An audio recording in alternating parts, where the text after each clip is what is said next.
Vo štvrtok 9. februára navštívili Národnú radu Slovenskej republiky študenti politológie Trenčianskej univerzity.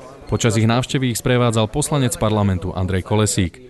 V úvode návštevy študenti absolvovali besedu, ktorej sa okrem najmladšieho poslanca parlamentu zúčastnili aj jeho stranickí kolegovia Marek Maďarič, Juraj Blanár a Ján Podmanický. Veľmi sa mi páči a vítam, že Andrej Kolesík, môj kolega, ale zároveň aj šéf Mladých sociálnych demokratov, pomerne často organizuje návštevy parlamentu pre stredoškolákov alebo aj vysokoškolákov. Dávajú mladí ľudia veľmi zaujímavé otázky, často veľmi kritické, čiže ten politik sa aj zapotí a núti nás to ešte lepšie vnímať ich problémy, ale aj ich myslenie, pretože oni sú budúcnosť Slovenska. Čakala som väčšiu účasť poslancov, no a celkovo to hodnotím, že bol to aspoň pre mňa veľmi pozitívna skúsenosť to vidieť akože naživo.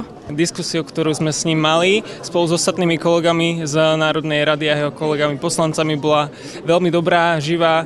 Odpovede, ktoré boli podané na naše otázky, boli, myslím, dobre cielené a boli zodpovedané tak, ako sa má. Po takmer dvojhodinovej diskusii mali študenti jedinečnú možnosť priamo z parlamentného balkóna sledovať posledné zasadnutie Národnej rady v tomto volebnom období. Touto exkurziou vlastne už viem, ako to tu tak funguje a mám vlastne nejaký obraz.